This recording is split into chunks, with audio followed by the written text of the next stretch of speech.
Let's Mike News at 5.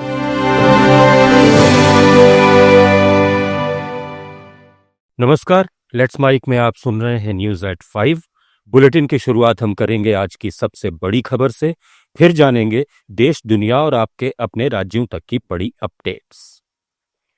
प्रधानमंत्री नरेंद्र मोदी ने कहा है कि ऑपरेशन सिंदूर के जरिए पहलगाम आतंकी हमले का बदला लेने का उनका वादा भगवान शिव के आशीर्वाद से पूरा हुआ। मोदी ने अपने संसदीय क्षेत्र वाराणसी में जनसभा को संबोधित करते हुए कहा कि 140 करोड़ देशवासियों की एकता ऑपरेशन सिंदूर की ताकत बनी। मैंने बेटियों के सिंदूर का बदला लेने के लिए जो वचन दिया था वो पूरा हो गया। बाबा विश्वनाथ से यही मना रहा था कि सभी पीड़ित परिवारों को ये दुख सहने की हिम्मत दे। काशी के मेरे मालिकों, मैंने अपनी बेटियों के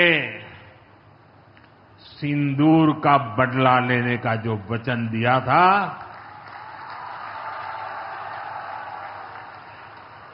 वो भी पूरा हुआ है। ये महादेव के आशीर्वाद से ही संभव हुआ है। मैं ऑपरेशन सिंदूर की सफलता को उनके चरणों में समर्पित करता हूं। पीएम मोदी ने काशी में 2200 करोड़ की 52 विकास परियोजनाओं का लोकार्पण और शिलान्यास किया। इसके साथ ही पीएम मोदी ने काशी से दूसरी बार देश के 9 करोड़ 70 लाख से ज्यादा किसानों के खाते में पीएम किसान सम्मान निधि की 20वीं किस्त भेजी। इस बार 20,500 करोड़ रुपए की धनराशि किसानों के खाते में भेजी गई है। इसका लाभ काशी के 2,21,000 किसानों को भी मिला है। पीएम मोदी ने कहा कि मोदी के विकास का मंत्र है, जो जितना पिछड़ा उसे उतनी ज्यादा प्राथमिकता। केंद्र सरकार ने एक और बड़ी योजना को मंजूरी दी है। इसका नाम है प्रधानमंत्री धन धान्य कृषि योजना। इस योजना पर 24,000 करोड़ रुपए किसानों के कल्याण के लिए, कृषि व्यवस्था के लिए, कृषि विकास के लिए 24,000 करोड़ रुपए खर्च किए जाए। लोकसभा में विपक्ष के नेता राहुल गांधी ने पिछले 10 दिन में तीसरी बार इलेक्शन कमीशन पर निशाना साधा है। उन्होंने फिर कहा कि भारत का इलेक्शन सिस्टम मर चुका है। हम आने वाले कुछ दिनों में आपको साबित कर देंगे कि लोकसभा चुनाव में कैसे धांधली हो सकती है, और हुई भी। भारत के पीएम के पास बहुत कम बहुमत है। अगर 10-15 सीटों पर भी धांधली नहीं होती तो वे भारत के प्रधानमंत्री भी नहीं होते। राहुल ने ये बातें दिल्ली के विज्ञान भवन में हुए एनुअल लीगल कॉन्क्लेव में कही। उन्होंने कहा कि जब हम ये आंकड़े जारी करेंगे तो चुनाव प्रणाली में जो झटका लगेगा वो आप देखेंगे। ये बिल्कुल परमाणु बम जैसा असर करेगा।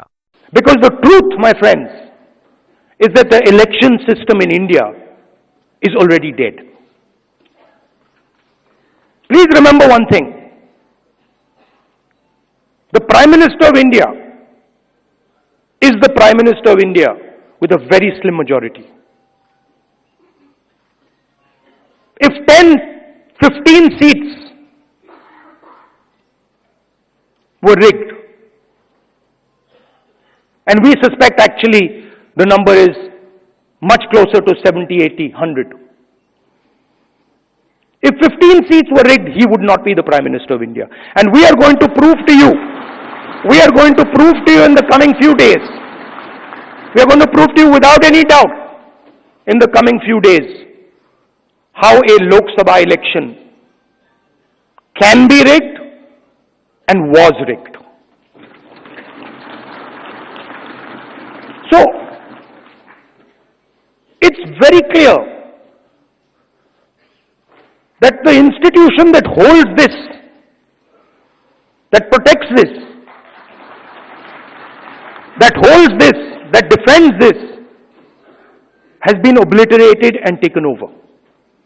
राहुल गांधी के बयान पर रक्षा मंत्री राजनाथ सिंह ने कहा कि अगर उनके पास सबूतों का ऐसा परमाणु बम है तो उसका परमाणु परीक्षण तुरंत कर देना चाहिए। राहुल जी से कहना चाहूंगा बहुत विनम्रता के साथ, अगर आपके पास सबूतों का एटम बम है तो उसका परीक्षण तुरंत कर डालिए। एटॉमिक टेस्ट तुरंत हो जाना चाहिए। सारे सबूत जनता के सामने रखिए, सारे सबूत जनता के सामने रखिए। मगर सच्चाई यह है कि उनके पास न कोई तथ्य है न सबूत है। सनसनीखेज बातें करना उनकी पुरानी आदत है। साथियों, आप लोगों को संभवतः यह याद भी होगा कि इसके पहले भी राहुल गांधी जी ने इस तरह का बयान दिया था, और जिस दिन वो बोलेंगे भूचाल आ जाएगा। एक बार और बयान दिया था उन्होंने, जिस दिन मैं बोलूंगा उस दिन भूचाल आ जाएगा। जब वो बोले तो खोदा पहाड़ निकली चूहिया। मैं तो राहुल जी से यही कहूंगा कि जल्दी से जल्दी एटम बम फोड़ दीजिए, विलंब मत कीजिए। बस अपने आप को संतुलित और सुरक्षित रखिए। राहुल गांधी ने यह भी दावा किया कि जब मैं कृषि कानूनों के खिलाफ लड़ रहा था तो अरुण जेटली जी को मुझे धमकाने के लिए भेजा गया था। उन्होंने मुझसे कहा था, अगर आप सरकार का विरोध करते रहे और कृषि कानूनों के खिलाफ लड़ते रहे तो हमें आपके खिलाफ कार्रवाई करनी पड़ेगी। I remember when I was fighting the farm laws, and he's not here anymore, so really I shouldn't say it, but I will. And Arun Jaitley ji was sent to me to threaten me. And he said, you know, if you carry on down this path, opposing the government, fighting us on the farm laws, we will have to act against you. I looked at him and said, I don't think you know who you're talking to. I don't think you have an idea who you're talking to. Jammu Kashmir में कुलगाम के अखल जंगल में सुरक्षा बलों ने 2 आतंकवादियों को मार गिराया। इनमें एक का शव भी बरामद हुआ। उसकी पहचान पुलवामा के हारिस नजीर डार के रूप में हुई है। हालांकि दूसरे की पहचान अभी सामने नहीं आई है। हारिस सी कैटेगरी का आतंकी था। वो उन 14 लोकल आतंकियों की लिस्ट में था जिनके नाम सरकार ने पहलगाम हमले के बाद 26 अप्रैल को जारी किए थे।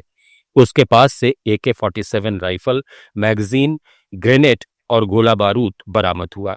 हालांकि special operation group, Jammu Kashmir police, सेना और CRPF की ऑपरेशन अखल के तहत कुलगाम में सुरक्षा बलों और आतंकियों के बीच फायरिंग जारी है। चुनाव आयोग ने आरजेडी नेता तेजस्वी यादव के उस दावे को झूठा बताया है जिसमें उन्होंने कहा कि मेरा नाम वोटर लिस्ट से कट गया है। आयोग ने एक बयान जारी कर कहा कि हमारे संज्ञान में आया है कि तेजस्वी यादव ने एक शरारतपूर्ण दावा किया है कि उनका नाम ड्राफ्ट मतदाता सूची में नहीं है। उनका नाम ड्राफ्ट मतदाता सूची में क्रमांक 416 पर दर्ज है, इसलिए ये दावा कि उनका नाम ड्राफ्ट मतदाता सूची में शामिल नहीं है झूठा और तथ्यात्मक रूप से गलत है। इससे पहले बिहार में नेता प्रतिपक्ष तेजस्वी यादव ने पटना में प्रेस कॉन्फ्रेंस में कहा कि उनका नाम वोटर लिस्ट से कट गया है। BLO आई थी और हमारा सत्यापन करके गई है, फिर भी मतदाता सूची में नाम नहीं है। जब पत्रकारों ने पूछा कि आपकी पत्नी का वोटर ID कार्ड बना है या नहीं, तो उन्होंने कहा कि जब मेरा ही नहीं बना तब मेरी पत्नी का कैसे बन जाएगा। चुनाव आयोग के नए वोटर लिस्ट पर सवाल उठाते हुए तेजस्वी यादव ने कहा कि करीब हर विधानसभा क्षेत्र से 20 से 30 हजार नाम काटे गए हैं। ये एप्लीकेशन है, मेरा भी नहीं है। हम चुनाव कैसे लड़ेंगे? अभी तो देखिए, ये चुनाव आयोग का एप्लीकेशन है और मेरा EPIC नंबर हमने इसमें डाला है। EPIC नंबर अगर आप चाहें तो हम बता भी दें। करने के लिए आपको बूथ वोटर बनना चाहिए, बिहार का वोटर होना चाहिए, तब जाकर के हम चुनाव लड़िए। दिल्ली की साउथ एवेन्यू अदालत ने मनी लॉन्ड्रिंग मामले में रॉबर्ट वाड्रा और अन्य आरोपियों को नोटिस जारी किया है। 28 अगस्त को इस पर सुनवाई होगी। मामला हरियाणा के गुरुग्राम के शिकोहपुर गांव में हुए जमीन सौदे से जुड़ा है। स्पेशल जज सुशांत चंगोत्रा ने ईडी की दलीलें सुनने के बाद आरोपियों को नोटिस जारी किया। ईडी ने हाल में मनी लॉन्ड्रिंग मामले में चार्जशीट दायर की थी। विधानसभा चुनाव से पहले पश्चिम बंगाल की ममता बनर्जी सरकार ने बड़ा दांव खेला है। सरकार ने एक 8,000 करोड़ रुपए की लागत वाले जनसंपर्क कार्यक्रम आमादेर पाड़ा आमादेर समाधान यानी हमारा मोहल्ला हमारा समाधान लॉन्च किया है। इस पहल का मकसद पूरे राज्य में स्थानीय समस्याओं जैसे स्ट्रीट लैंप लगाने, सड़कों की स्थिति सुधारने और जलापूर्ति सुनिश्चित करने जैसे मुद्दों का समाधान करना है। मुख्यमंत्री ममता बनर्जी ने इस योजना की घोषणा करते हुए इसे देश में अपनी तरह का पहला कार्यक्रम बताया। इस कार्यक्रम की निगरानी के लिए मुख्य सचिव मनोज पंत के नेतृत्व में एक टास्क फोर्स गठित की गई है और जिला स्तर पर भी टास्क फोर्स का गठन किया गया है। कई जिलों में शनिवार से ही कैंप शुरू हो गए हैं। ममता बनर्जी ने कहा कि हम प्रत्येक बूथ के लिए 10 लाख रुपए आवंटित कर रहे हैं। कुल मिलाकर राज्य सरकार इस कार्यक्रम पर 8,000 करोड़ रुपए खर्च करेगी। ये अभियान आज से शुरू हुआ है। ओडिशा क्राइम ब्रांच ने अवैध नशीली दवाओं के कारोबार पर एक बड़ी कार्रवाई करते हुए कोडीन आधारित कफ सिरप की 26,000 से ज्यादा बोतलें जब्त की हैं। अधिकारियों ने बताया कि इस मामले में एक शख्स को भी अरेस्ट किया गया है, जिससे आगे की पूछताछ की जा रही है। लगभग 25 लाख रुपए नकद भी बरामद किए गए हैं। धर्मांतरण और मानव तस्करी के आरोप में छत्तीसगढ़ के दुर्ग में गिरफ्तार केरल की 2 ननों और एक आदिवासी युवक को एनआईए की विशेष अदालत ने जमानत दे दी है। इससे पहले शुक्रवार को मामले की सुनवाई बिलासपुर की विशेष एनआईए अदालत में हुई, जहां फैसला सुरक्षित रख लिया गया था। जो भी ये किया, किसी ने भी ये किया, किसी का इंस्ट्रक्शंस पे ये किया, ये बजरंग दल, आरएसएस, बीजेपी का जो रियल फेस है, जो सबका पता हो गया। केरला में आकर कुछ कहते हैं, यहाँ सिस्टर्स को जेल में डालते हैं और it is very clear divisive agenda of RSS, of Bajrang Dal, of BJP is clearly visible in this case. But now in any case we are happy that sisters will be released on bail today. So we are waiting for that moment for the order to come and they will come out of the jail. अब खबरें दुनिया भर की। अमेरिकी राष्ट्रपति Donald Trump ने रूस के साथ बढ़ते तनाव के बीच रूस के नजदीक 2 न्यूक्लियर पनडुब्बियां तैनात करने का आदेश दिया है। साथ ही गंभीर परिणाम भुगतने की धमकी भी दी है। हालांकि उन्होंने ये नहीं बताया कि पनडुब्बियां कहां तैनात की जाएंगी। ट्रंप ने अपने इस कदम के पीछे रूस के पूर्व राष्ट्रपति दिमित्री मेदवेदेव की भड़काऊ बयानबाजी को जिम्मेदार बताया। साथ ही ट्रंप ने मेदवेदेव के परमाणु हमले की धमकी पर कहा कि अमेरिका रूस के परमाणु खतरों का जवाब देने के लिए पूरी तरह तैयार है। दरअसल मेदवेदेव ने एक्स पर कहा था, हम इजराइल या ईरान नहीं हैं। ट्रंप की ओर से दिया गया हर नया अल्टीमेटम युद्ध की धमकी माना जाएगा। उन्होंने ट्रंप को याद दिलाते हुए कहा था कि रूस के पास सोवियत संघ के समय से परमाणु हमले की क्षमता है। चीन की राजधानी बीजिंग में भारी बारिश और बाढ़ से 44 लोगों की मौत हो चुकी है, जबकि 9 अभी भी लापता हैं। मरने वालों में से 31 एक वृद्धाश्रम में रहते थे। बाढ़ ने बीजिंग में 3 लाख से अधिक लोगों को प्रभावित किया है और करीब 24,000 घरों को नुकसान पहुंचा है। पूर्व अमेरिकी उपराष्ट्रपति कमला हैरिस ने राजनीति छोड़ने का ऐलान किया है। उन्होंने the late show with Stephen Colbert में इंटरव्यू में कहा कि अब वे किसी भी राजनीतिक पद के लिए चुनाव नहीं लड़ेंगी, जिसमें कैलिफोर्निया के गवर्नर का पद भी शामिल है। हैरिस ने कहा कि अमेरिका का पॉलिटिकल सिस्टम टूट चुका है और मैं लोकतांत्रिक मूल्यों की रक्षा करने के लिए मजबूत नहीं हूं।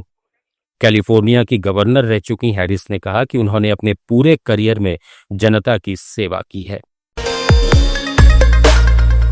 कनाडा ने भारत में एक नई राजनयिक नियुक्ति की है। कनाडा के पूर्व प्रधानमंत्री जस्टिन ट्रूडो की सरकार के शासन में नई दिल्ली और ओटावा के बीच हुए राजनयिक विवाद के बाद यह पहली ऐसी पोस्टिंग है। कनाडा की विदेश मंत्री अनीता आनंद ने घोषणा की है कि राजनयिक जेड डेविड मुंबई में महावाणिज्य दूत ड्रिडा केली की जगह लेंगे। दोनों देश जल्द ही उच्चायुक्तों को फिर से नियुक्त करने की योजना बना रहे हैं। न्यूज़ एट 5 में फिलहाल इतना ही। जुड़े रहिए लेट्स माइक के साथ। आप सुन रहे थे let's mike more than radio. Follow कीजिए हमें हमारे सोशल मीडिया प्लेटफॉर्म्स पर। आप सुन रहे थे let's mike more than radio.